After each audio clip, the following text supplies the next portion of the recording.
Herkese selam arkadaşlar. Bugün etli karnabahar yemeği tarifini vereceğim sizlere. Karnabaharı bu şekilde pişirdiğiniz zaman hem lezzetini daha çok arttıracaksınız. Hem görüntüsüyle hem lezzetiyle de hem aile bireylerinizin hem de misafirlerinizin çok beğeneceği bir yemek olacak. Yapımı çok kolay bir yemek aslında ama bazı püf noktaları var. Bu püf noktaları da bu videoda sizlerle paylaşacağım.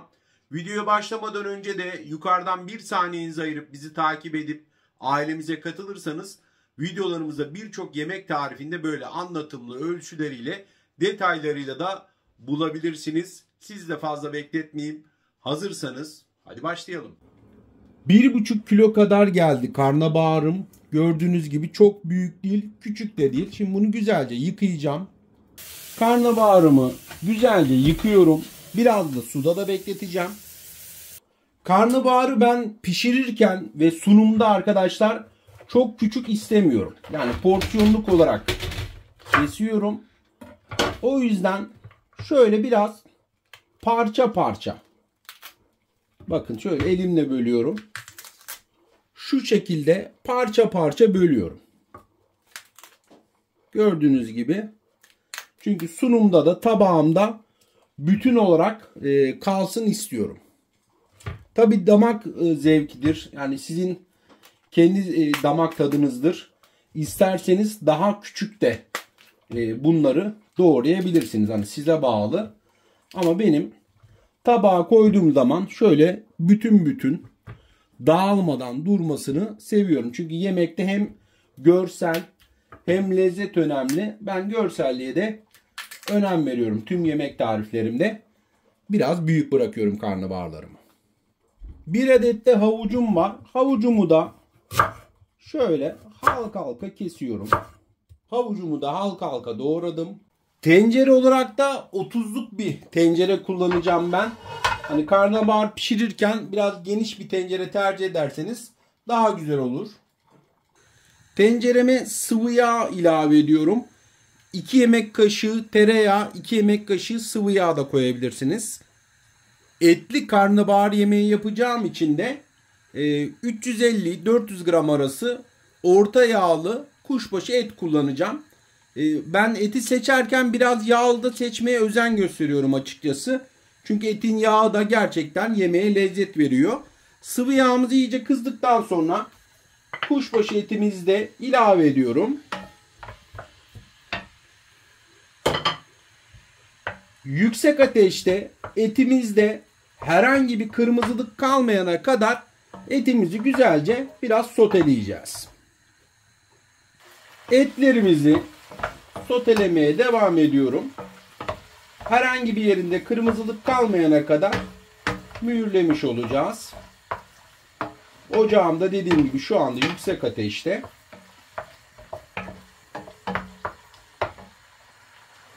Bir soğan, 2 diş de sarımsağımı da ilave ediyorum. Soğan ve sarımsaklarımı da etle beraber kavuruyorum.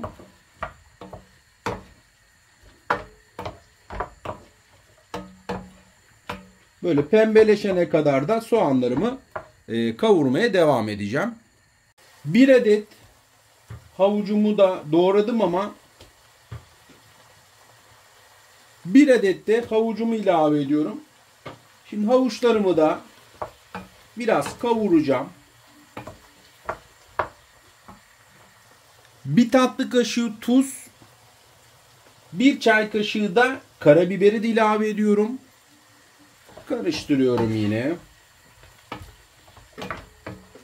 Mis gibi kokular da mutfağımızdan gelmeye başladı.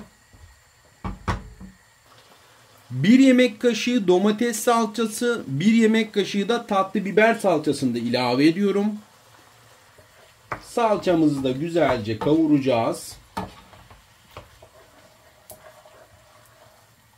Salçamızı da güzelce kavurmuş olduk. Şimdi karnabaharlarımı da şöyle diziyorum. Dediğim gibi ben karnabaharları sunumda böyle bütün büyük büyük görmek istediğim için bu şekilde doğradım. İsteyen daha küçük doğrayabilir. Hani damak tadınıza bağlı bu. Karnabaharlarımı da diziyorum.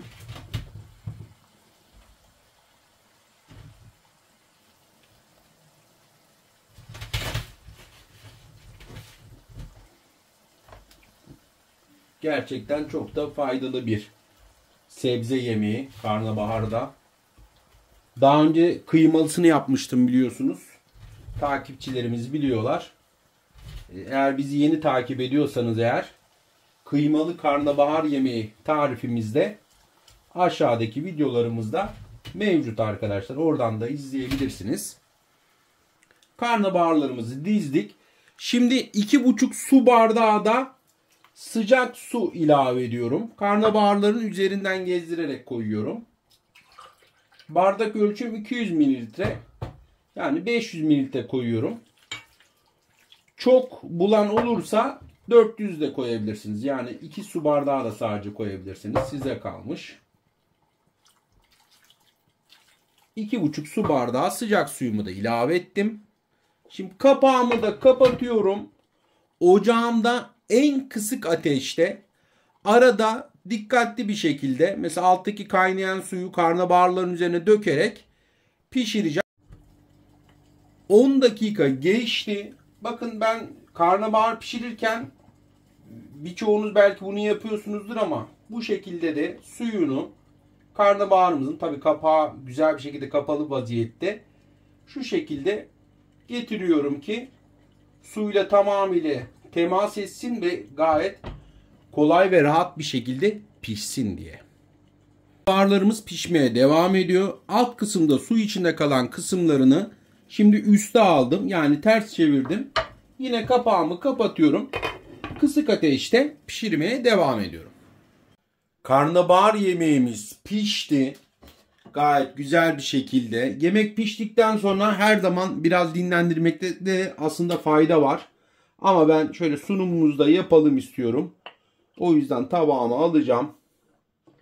Gördüğünüz gibi bütün karnabaharlarımı koyuyorum. Şöyle biraz havuç ve etimizden de koyalım. Şimdi diyeceksiniz et olan her yemek tabii ki çok güzel olur. Ama bu tarifi denemeyen bilemez arkadaşlar. Bunu denediğiniz zaman lezzetine bayılacaksınız. Tabağımızda da hazır. Yemeğimiz bakın videonun başında da belirttiğim gibi karnabaharlarımızı bütün olarak koyduk. Dağılmadılar. Zaten pişip pişmeme süresini vermiyorum. Çünkü hani 30-35 dakikadan sonra kontrol edin. Mutlaka tabii ki tenceredeki suyu karnabaharlar pişerken üzerine dökün. Karnabaharları biraz ters de çevirebilirsiniz. Bunları zaten videoda anlattım. Çok fazla da eritmeyin. Hani piştikten sonra artık alın. Gördüğünüz gibi karnabaharlarımız bütün etlerimiz, havuçlarımız suyuyla harika gözüküyor. Etin de suya ve yemeğe verdiği harika bir aromatik lezzet var. Gerçekten çok da seveceksiniz.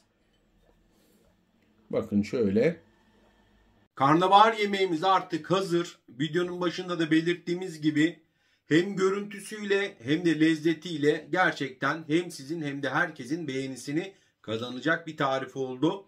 Görüntü olarak neyi kastettim? Karnabaharları biraz büyük doğradım ben. Çünkü sunumda da hani yerken de iştah açıcı olsun istedim. Görsel de çünkü lezzet kadar önemli yemeklerde. Ve gerçekten dağılmadan harika bir şekilde karnabaharımızı pişirdik. Sorularınız olursa ve deneyenlerden de yorum bekliyorum. Bizlere yorum yazarsanız mutlaka dönüş yapıyoruz zaten. Sizleri seviyorum. Videolarımızda birçok pratik yemek tarifinde böyle anlatımlı ölçüleriyle detaylarıyla bulabilirsiniz. Görüşmek üzere.